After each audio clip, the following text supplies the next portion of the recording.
Si miramos hacia algunos siglos atrás, la cultura del tatuaje parecía haber caído en el ostracismo tras haber sido estigmatizada por las tradiciones medievales de Occidente. En los tiempos que corren, ya la persona promedio debe al menos sospechar que el arte del tatuaje es tan antiguo como el hombre. Pero ¿cuáles son los orígenes de esta práctica milenaria? Y sobre todo, ¿cuáles eran los motivos que impulsaron a distintas civilizaciones y pueblos a marcar la piel de sus integrantes? Hoy los invitamos desde la Nación Mística a un recorrido distinto donde haremos un breve compendio de todos estos relatos.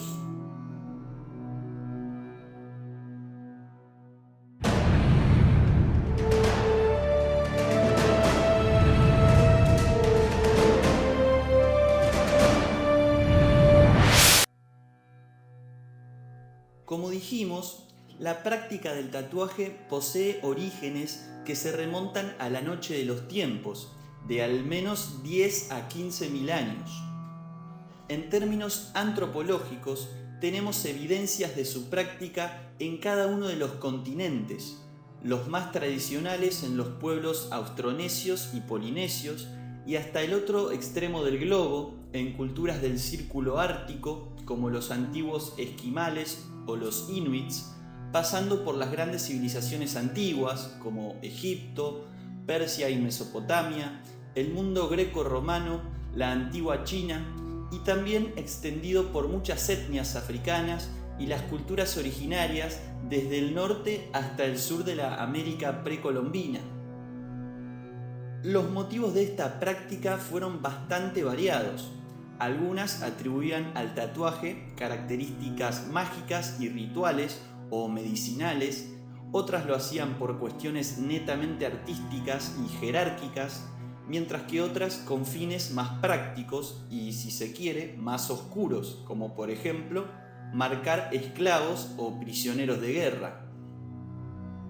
En lo que a la arqueología refiere, el hallazgo más antiguo se atribuye oficialmente a Otzi, un cazador-recolector que vivió durante el período Neolítico Superior en los Alpes europeos. Su cuerpo estaba conservado por un glaciar de manera natural y presentaba más de 60 tatuajes distribuidos entre sus brazos, espalda y piernas. No están muy claras, o mejor dicho, son muy eclécticas las creencias de estos clanes neolíticos, pero como demuestran las pinturas rupestres, por ejemplo de la cueva de Altamira, se sabe que ejercían un chamanismo rudimentario y enfatizaban el realismo mágico de su entorno. Por lo tanto, se suelen vincular sus tatuajes, que constan básicamente de líneas, puntos y figuras simples como espirales o círculos, con motivos mágicos y rituales, o bien medicinales, ya que entre ellos hay vestigios de la técnica de la acupuntura. En 2018, un estudio reveló que quizás los primeros vestigios figurativos se hallan en dos momias del Egipto predinástico, que datan del 3500 a.C., que presentaban tatuajes en sus hombros. Pero aparte de estos, hasta el momento, no existen evidencias de tatuajes permanentes durante el antiguo Egipto practicado en hombres, si bien solían usar todo tipo de maquillaje cosmético y pigmentos temporales de henna, sino que los tatuajes permanentes parecían exclusivamente reservados a mujeres, en particular a las sacerdotisas de la diosa madre Hathor. Este es el caso de la momia de una mujer identificada como Amunet, una de estas sacerdotisas, en la cual se observan varios puntos y líneas tatuadas sobre su cuerpo. Se entiende que estas marcas, tatuadas con agujas de oro, cuarzo y pigmentos naturales, indicaban los distintos grados de ascensión en el culto y la jerarquía que ostentaban, o bien de alguna manera se relacionaban a la fertilidad, ya que varios de ellos se ubicaban en la zona pélvica. Algo similar ocurría con los distintos cultos a dioses equivalentes del mundo persa y mesopotámico en general. Como ya indicamos en nuestro vídeo dedicado a Epiménides de Creta, que de paso los invito a ver ya que se encuentra más en consonancia con el contenido de nuestro canal, el antiguo mago griego del siglo VII a.C., que poseía extraños tatuajes que tal vez provenían de estas iniciaciones en los cultos chamánicos de Oriente Próximo, tal cual lo describió Heródoto en sus relatos. Ya en el mundo grecorromano, los tatuajes parecían estar reservados solo a esclavos y prisioneros de guerra, o bien en generales y mercenarios de alto rango, para demostrar su valentía y lealtad o sentido de pertenencia hacia sus mandatarios o a las creencias a las cuales rendían sumisión y pleitesía. Por ejemplo, era común entre los más altos comandantes de legiones romanas tatuar el famoso SPQR, Senatus Populusque Romanus, en su hombro derecho. Algo similar solían hacer los pueblos vikingos más adelante, pero en relación a la cantidad de batallas ganadas, las vidas tomadas por estos guerreros y los territorios expoliados, que tatuaban con intrincados motivos decorativos como runas o símbolos y amuletos de protección, y según las crónicas escandinavas, estos llamativos tatuajes cubrían a veces desde la punta de sus dedos hasta sus rostros en algunos casos. Por otro lado, en varios sitios arqueológicos de la China occidental, en particular los cementerios a lo largo de la cuenca del río Tarim, han revelado varias momias tatuadas que poseen rasgos físicos y materiales de la cultura indoeuropea de Asia Central, que datan entre el 2100 y el 550 a.C. En la antigua China, los tatuajes se consideraban una práctica barbárica y a menudo se hacían referencia a ellos en la literatura popular que representaban a bandidos o a héroes folclóricos. Aún en la dinastía Qing del siglo XV, era una práctica común tatuar caracteres kanji como el de prisionero en las caras de los criminales convictos, aunque es relativamente raro en la mayoría de los periodos de la historia china que se marquen a los esclavos para demostrar su propiedad. Sin embargo, los tatuajes parecen haber sido parte de la cultura sureña.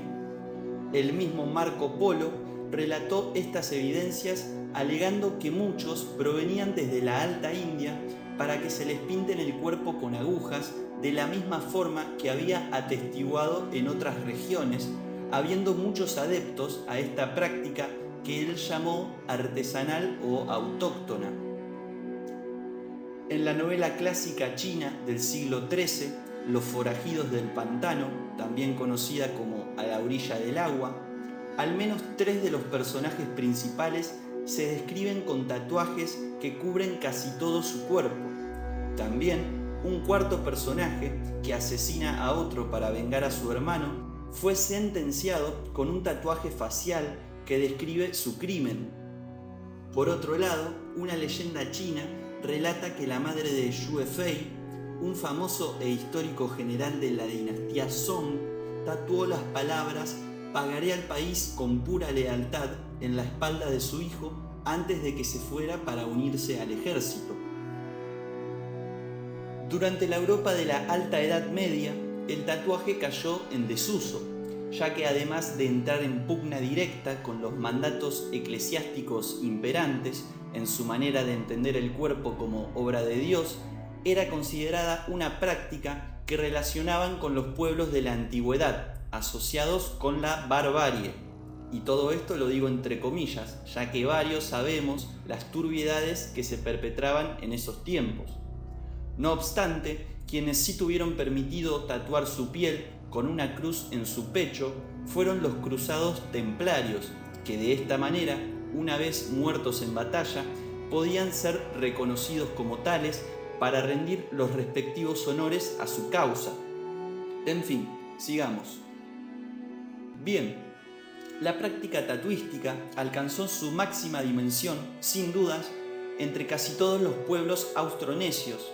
Nos referimos a las culturas de Samoa, Papúa Nueva Guinea, los maoríes de Nueva Zelanda, los filipinos, los micronesios y todas las etnias que habitan la Polinesia en general. De hecho, la palabra tatuaje o tatú deriva del samoano tatau, término que conocieron de esa manera los interminables expedicionarios británicos, portugueses, españoles, holandeses, que navegaron estas islas desde el siglo XV y entraron en contacto con estos pueblos originarios.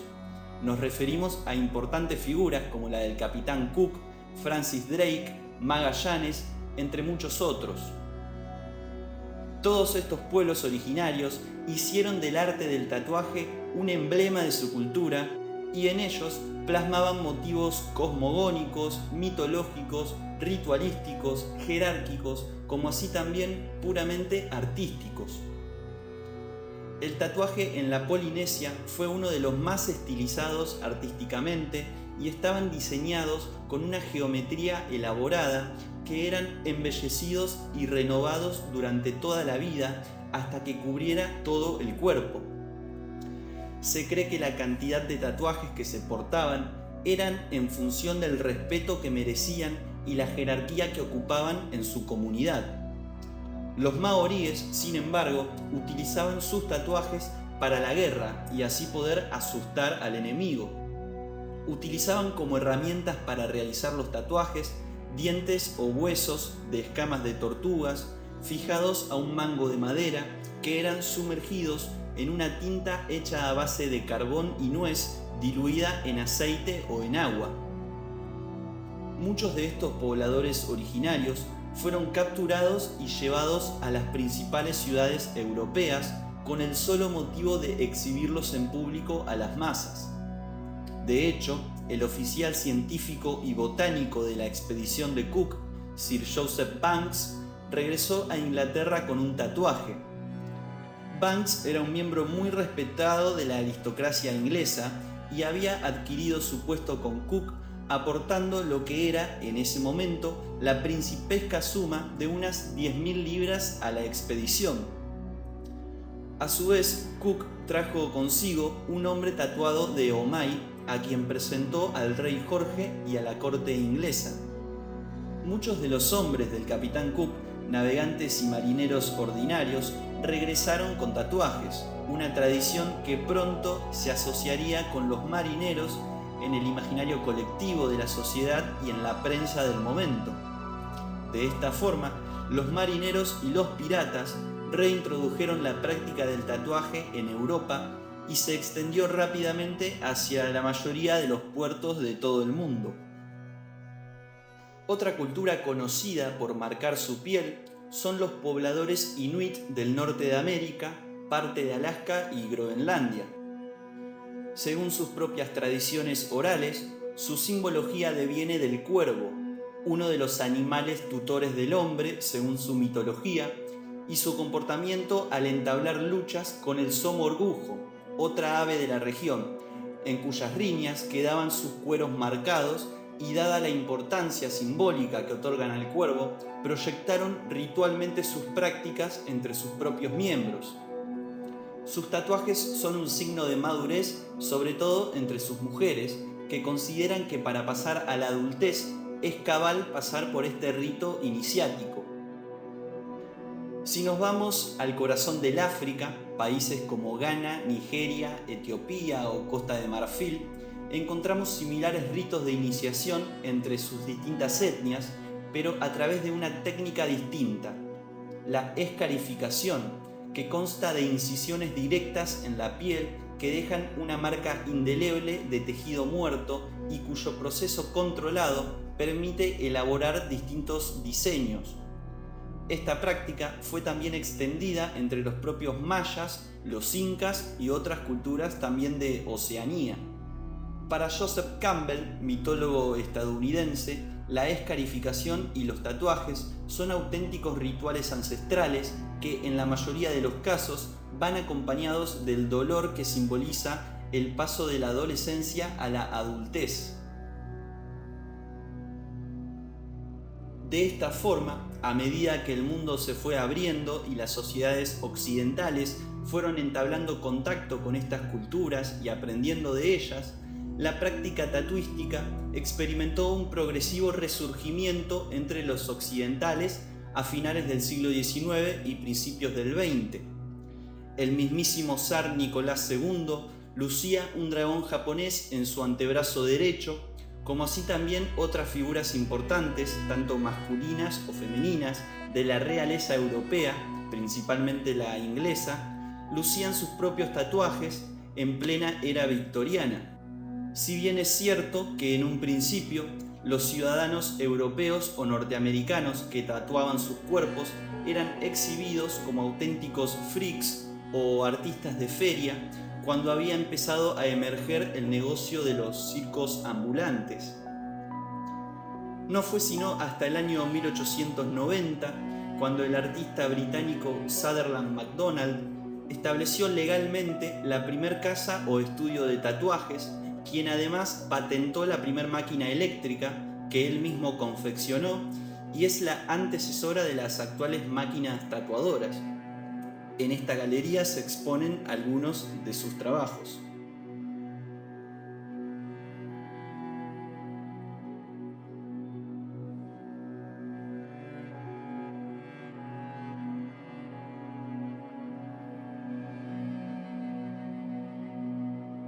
Concluyendo, a través de todos estos testimonios podemos vislumbrar cómo el arte del tatuaje es de gran interés no solo para el campo artístico, sino también para el terreno antropológico y cómo puede vincularse a las distintas mitologías y cosmogonías de los pueblos que lo practicaron desde sus orígenes.